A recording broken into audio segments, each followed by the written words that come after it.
Baik, selamat malam. Pada kesempatan kali ini, kelompok kami akan mempresentasikan mengenai proyek yang telah kami buat selama beberapa minggu. Proyek yang telah kita buat itu yaitu merancang dan membangun sistem informasi kasir di Bapemat. Sebelum lanjut, izinkan saya memperkenalkan diri dan beberapa anggota dari kelompok saya. Nama saya sendiri Putu Agus Aryana, rekan saya Ikadek Sumiarta dan Komang Triramarta. Langsung saja kita cari tahu apa itu Bapemat. Bapemat merupakan sebuah toko, bisa dibilang minimarket yang berlokasi tepatnya di Desa Adat Jasri, Kecamatan Karangsembali. Di mana Bapemat ini menawarkan beberapa macam produk, antara lain peralatan rumah tangga, kebutuhan rumah tangga, dan olahan makanan lainnya. Selanjutnya ada project charter yang telah kami buat,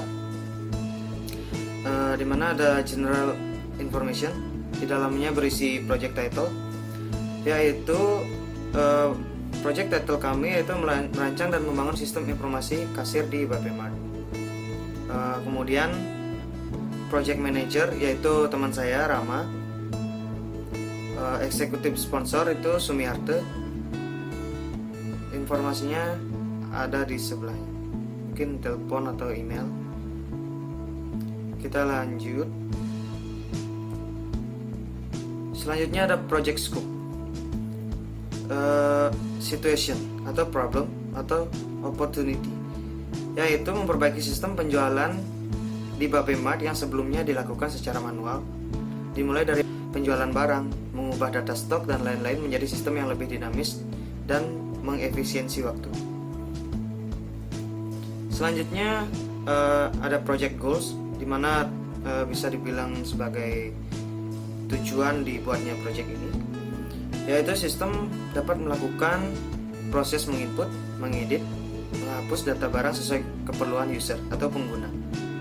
Yang kedua ada sistem dapat memudahkan user dalam proses transaksi yang sebelumnya dilakukan dengan cara manual. Kemudian selanjutnya ada in scope dan out of scope. In scope bagian-bagiannya yaitu yang pertama, pendataan form login untuk user sebelum masuk ke sistem. Kemudian yang kedua menampilkan harga barang, kembalian, dan diskon. Terakhir ada mencetak struk pembelian.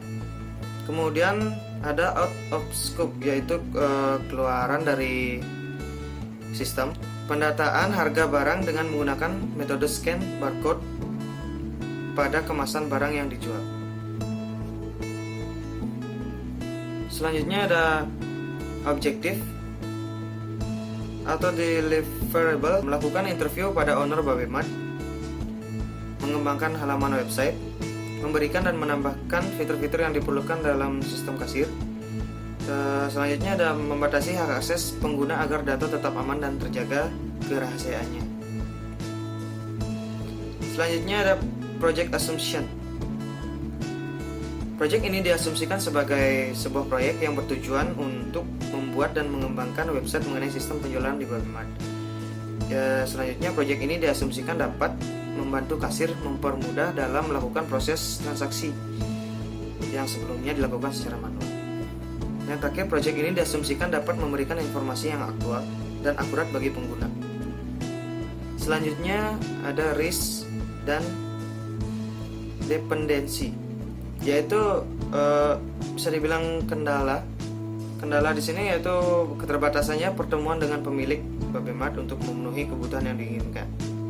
Nah, selanjutnya ada resource requirement dari Bapemat. Ini akan dijelaskan oleh teman saya. Baik, di sini saya akan lanjutkan presentasi resource requirement. Ada beberapa hal yang harus kita ketahui dari resource requirement. Yang pertama, people, di mana people ini atau orang yang berperan di dalamnya seperti eksekutif sponsor, project manager, dan programmer. Kemudian ada waktu atau times dalam menyelesaikan sebuah project ini membutuhkan waktu 4 bulan. Kemudian ada dolar atau biaya. Di sini biaya atau anggaran yang dibutuhkan adalah sebesar 40 juta. Kemudian ada high level milestone and timeline, di mana program ini dapat digunakan kapanpun atau selamanya, yang bisa disebut dengan overlasting.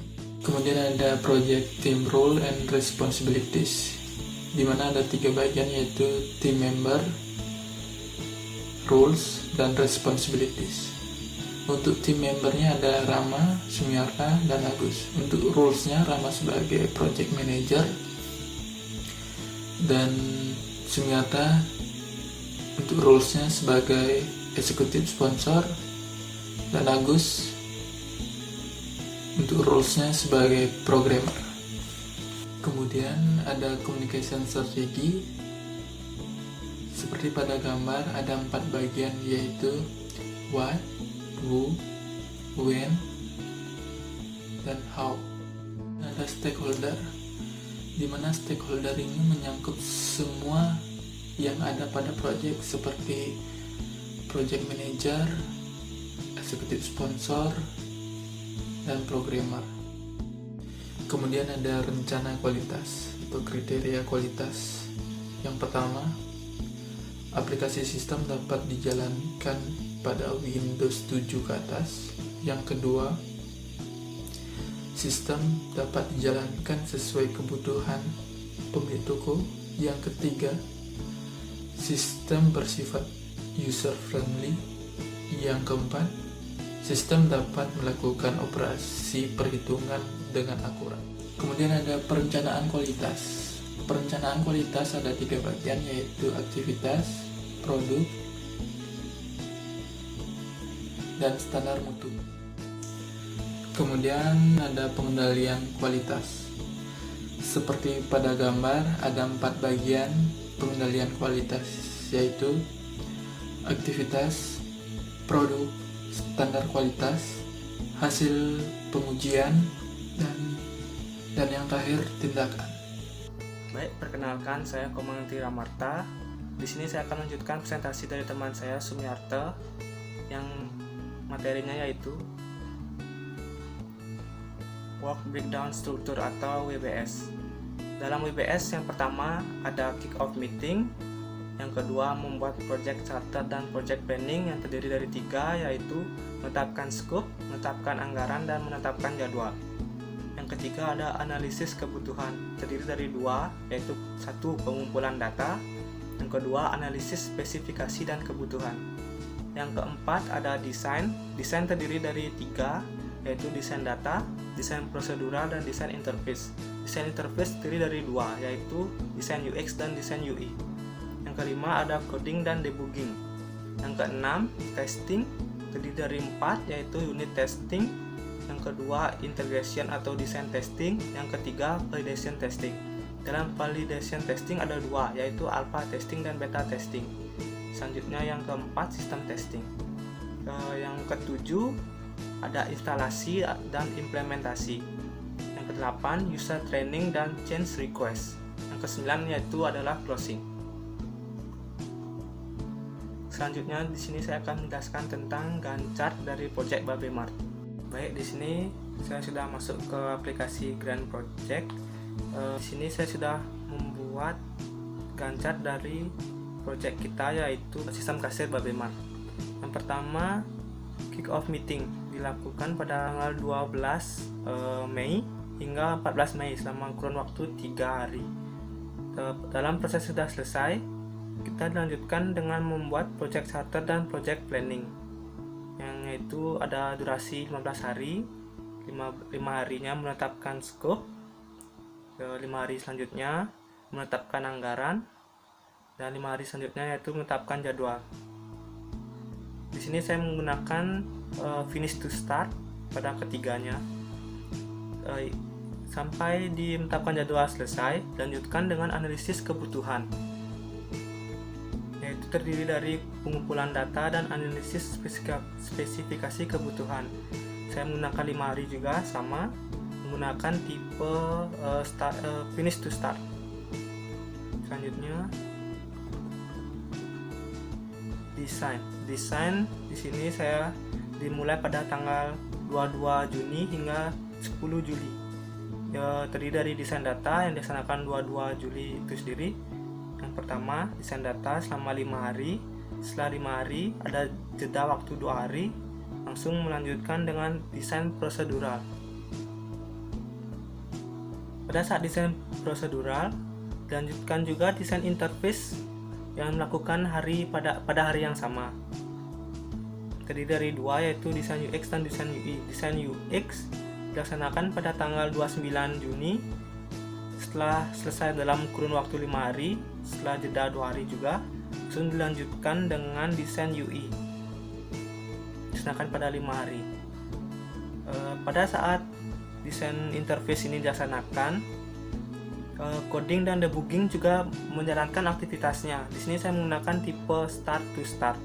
Jadinya desain interface-nya berjalan, desain coding dan debugging juga berjalan. Desain coding dan debugging mencakup sampai 10 hari.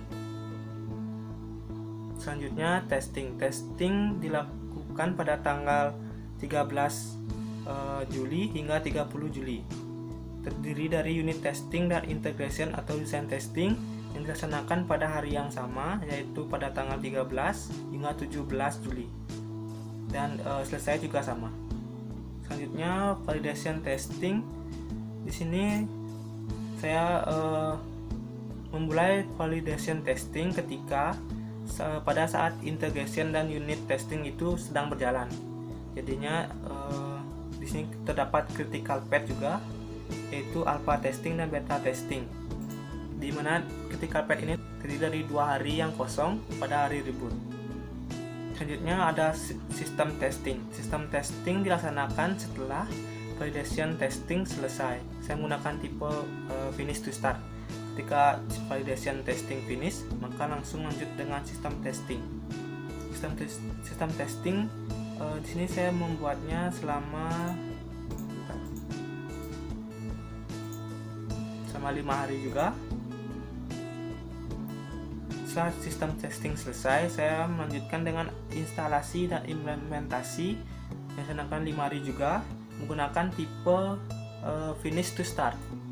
Ketika ini sudah finish, maka ini langsung start melakukan prosesnya. Selanjutnya yang user training dan change request, saya menggunakan sama juga 5 hari yang menggunakan tipe finish to start juga. Dan yang terakhir adalah closing. Closing di sini saya menggunakan 5 hari juga, tanggal 14 hingga 20 Agustus. Sekian dari project dari sistem kasir Babymart. Jadi total Gantt chart ini adalah selama 4 bulan. Dimulai dari tanggal 12 Mei 2020 hingga 20 Agustus 2020. Untuk per chartnya bisa dilihat sebagai berikut. Dapat ada 5 hari ya, seperti ini.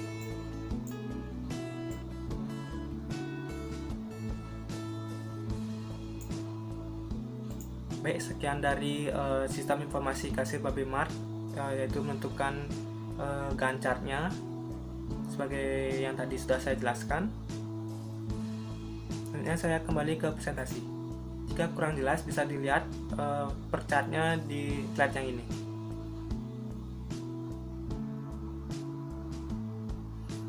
Sekian presentasi yang saya jelaskan tentang WBS dan Gantt chart beserta per chart-nya.